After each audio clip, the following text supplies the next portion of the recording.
Hey guys, welcome back to Moreno Boxing TV. I'm your host Carlos Moreno, and today I want to be talking to you guys about the mental aspect or part of the mental aspect of boxing and why you need to have a mental game as well as the physical attributes to be a good boxer. So without further ado, let's get ready to box sale. I'm back.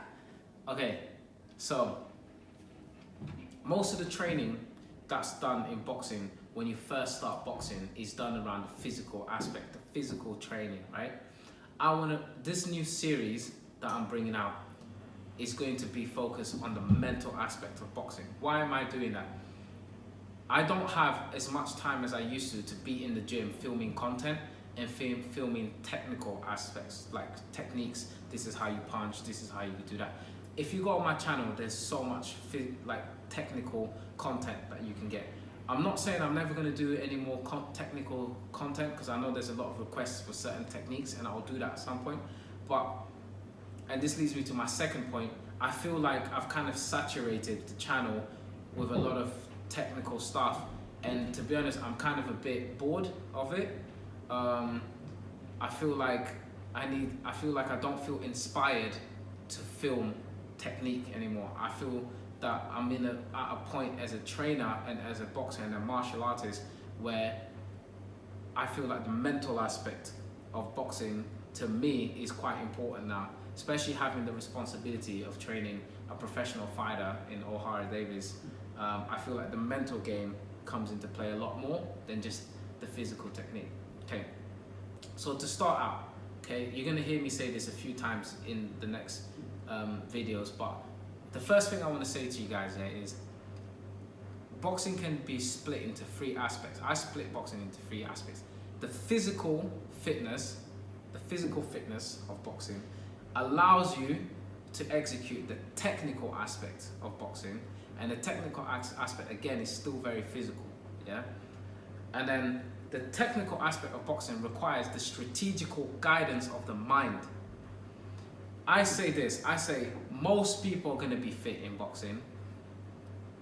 Everyone's going to be fit, or you should be fit. You shouldn't be in the ring if you're not fit. Most people are going to have technique. If you're boxing at a high level, you're going to have decent technique where you don't need to think as much to execute technique. But where I think a lot of people struggle is the game plan and the strategic part of boxing. Not everyone's going to understand strategy in boxing, and this is where a lot of boxers and boxing teams probably don't succeed as much. Let me just say that I say all of this with the most respect and humility for the sport of boxing and for everyone who's achieved great things in boxing, and even for people who haven't achieved yet, because who's to say that the people that haven't achieved in boxing yet are not going to achieve in the future. Let me say that I respect anyone who's achieved more than me, and I still respect people that haven't achieved as much as me, because everything is just a matter of time. The tables always turn, so one person's at the top one day and then the next person climbs and gets there. You know, world champions lose their belts every day, unless you're like someone like Floyd Mayweather, who doesn't lose. Once you're at the top, you have to stay at the top, yeah? So, okay, the mental aspect of boxing. So, the physical aspect of boxing, let's talk about the fitness side. The fitness side, you run, you do your sprints, and I will talk about the fitness some other time, yeah? A bit more in depth, but to get fit, you run, you do your sprints, you train, right? And then you're fit, so you go to the gym and you learn how to jab, cross, move your feet. You learn all these techniques, right? But then, at some point, you have to understand that you need strategy to be able to know how to execute and when to execute techniques. So the how to do things is important, but you also need to know why you should be doing things and when you should be doing things and what things you should be doing at what time. That's important too. You also need to know who you're fighting. So it's not just about how do I do this, right? That's 1/5 of the equation. How do I do this? How do I throw a jab? But then you also got to understand, why am I throwing the jab? When should I throw the jab? Against who am I using the jab? And What jab am I throwing? What type of jab am I throwing? That's all guided by strategic understanding. That's why we have a coach in the corner. That's why we have a trainer in the corner to tell you what techniques to execute when and how to fight. But your job is to be fit. Your job is to learn your techniques and to listen to your coach. You have to listen to your coach. Your coach is out there and he can see things that you can't see. He spent time researching opponents, watching tape, speaking to other people, and he knows what to tell you and he knows what you should be doing. So you have to listen to your coach. There's someone coming in. So you have to listen to your coach. That's the first thing, yeah? So you're fit, right? Let's say you're fit, you know your technique now, you're listening to your coach, and you're executing your techniques, okay? Why is it important to understand strategy? Okay, the mental aspect of the game. Because you can't box just on physicality. You can't box just on, I'm gonna throw. Like, you might win a fight on fitness. You might be fitter than your opponent in the beginning when you're in the novices. And then suddenly you get to that elite level and everyone's fit. And you might still win a lot on technique against the lesser elites. But then you get to a point where a guy might be like just as fit as you, probably less technically gifted, but the coach and the corner are so smart, yeah? They've seen your weaknesses and they know what to tell their fighter to beat you. And then when you get beat, you don't understand why you get beat. Why? Because you don't understand strategy. You think that technique is enough in fitness. So you say, I was fit, I was technical. How did I get beat? You got beat because the opponent had a smart team. They assessed you, they watched your tapes, they watch how you fight. Even in the amateur boxing, it happens. They watch how you fight, they know your strengths and weaknesses, and they know how to beat you. And really, even this happened to me. Many fighters have lost fights that, unless you're undefeated and you've never lost, many fighters have lost fights that they shouldn't have lost. Why did you lose those fights? Because you lost the fights because the strategy, you didn't have the right strategy, or you didn't listen to your corner, you didn't execute the right game plan. So you can't win a fight on just fitness and technique. That's not how it works. You need a good game plan.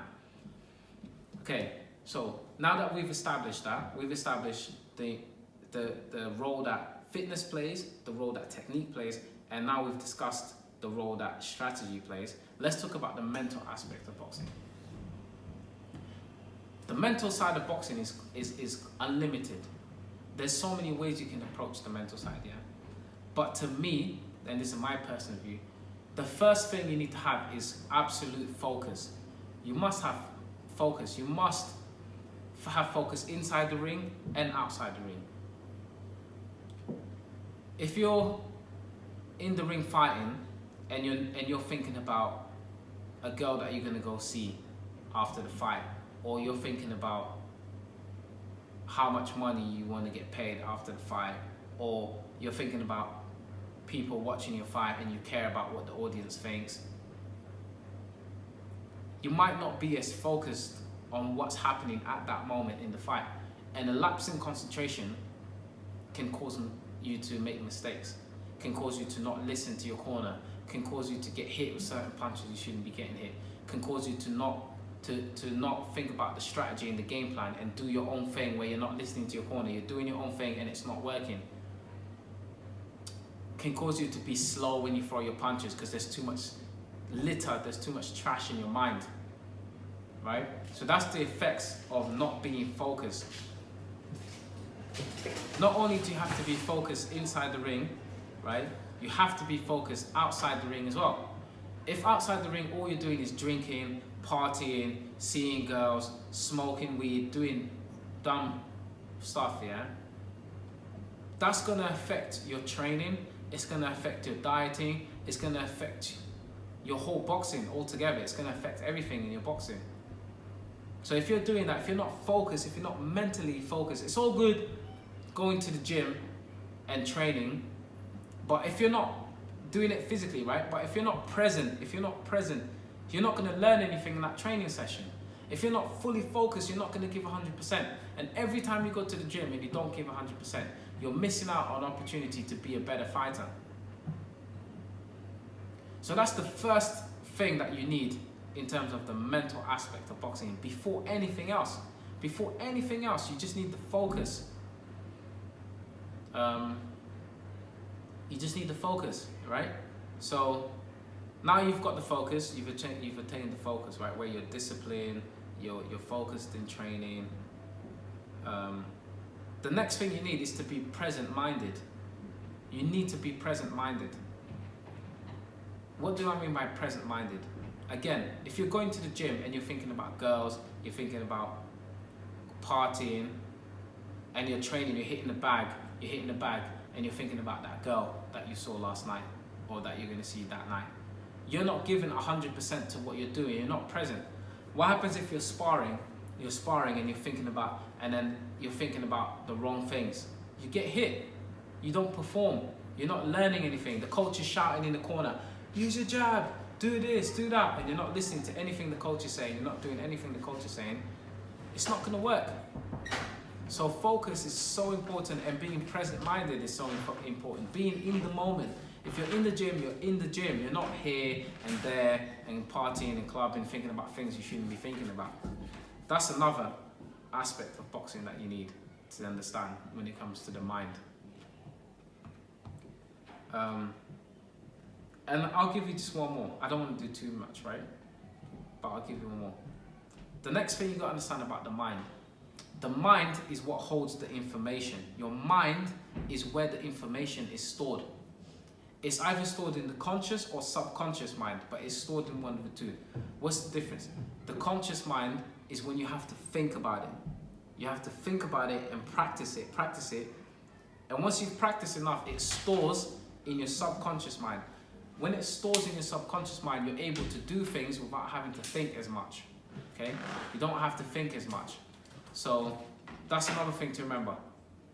Your mind can only hold a certain amount, your conscious mind can only hold a certain amount of information. So you have to know what to pay attention to. If you're distracted and you're not focused and you're not present, you can't focus, your mind can't hold on to the technique that you're meant to be doing, the drills that you're meant to be doing. It can't focus on the punches that your opponent's throwing in sparring. It can't hold on to the pieces of information that the coach has given to you for you to execute. So if you're getting in that ring and you're thinking about the girl partying, you've already got two pieces of information in your mind. And now the coach is saying you have to throw this punch or do this technique. And now you have to store information about the girl, partying, and the boxing. It's not going to work. It collides. It doesn't work. Your mind has to be clean. It has to be clear, for you to be able to focus and store the information that you need. Once you've practiced enough, some people are so good that they don't need to think. Some boxers are so good, they practice so much, the body remembers what to do. The subconscious mind remembers what to do. Once you get to the point where you've practiced enough, you don't need to think. And when you don't need to think, you can then start executing things without much effort, without having to think about it. And then your mind is then free to take on more information. So if I don't need to think about how to throw my jab, I can use the energy that I was thinking and the brain capacity that I was using to think to throw my jab. I can use that to think about my footwork. Or I can use that to think about how to throw a check hook. Or I can use that to think about how to throw a lead right hand, or certain techniques that my coach is telling me. So the more you practice and the quicker you learn, the more new things the coach can teach you. And that's all the power of the mind. If the coach comes to you and says, I want you to throw a check hook, I want you to practice the check hook, right? That technique is going to be in your mind when you spar. You're just going to be thinking about that. So it's going to, in fact, what will happen is it's going to reduce your capacity to do other things because you're not completely free. You're thinking about the check hook. There's nothing wrong with that because you're practicing, okay? You're practicing. So once you've learned to throw that check hook, you've done it so much and you've learned to throw that check hook, the coach can then say to you, oh, okay, we're going to throw a lead right hand. because you don't need to think about the check hook no more. And once you've got to a point where you've learned enough technique, the coach can even start talking to you about strategic stuff. And I'm telling you about how the opponent's moving, telling you about what preferences the opponent has for which punches and how they defend and game plans and things. Then you can hold bigger pieces of information because you don't need to think about technique. But if you're not fit, forget it. If you're not fit, you won't be able to hold on to information about technique. Your technique's going to be poor. You won't be able to focus. You won't be able to do anything else. So it's almost like you can build up to it. So the first layer is fitness, then technique, and then go from there. Then strategy. But that's the importance of the mental aspect of boxing. That's the importance of having a clear mind. Yeah? Of having a clear mind and understanding and knowing that you need to be focused. You need to listen to your corner.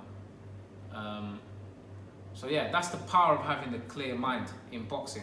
That's the one of the three aspects. That's one of the three mental aspects of boxing. In my next video, I'm going to talk about things that you can do to help sharpen your mind. Things that you can do that can help you attain more focus, that can help you execute better technique, that can help you sort of like take your mind to the next level where you're able to turn your mind into an asset and not a liability. Your mind can either be a liability or it can be an asset. And I'm going to show you how to turn your mind into an asset and what things that you need to avoid in order to not turn your mind into a liability. And that's going to be in my next vlog. So stay tuned. So yeah, this is just the introduction to the mental aspect of boxing. It gets much deeper than that, but I just wanted to give you a surface viewpoint of the mind and the role that it plays in boxing. I hope you guys like this new series, because I believe that the mental aspect of boxing is a big part of boxing that people don't talk about, and it's a big part of martial art that people don't talk about, the mental aspect of martial art. So yeah, I want to bring that. I think that's something unique and new to YouTube. So I hope that you guys like it, and subscribe, comment down below, let me know what you think.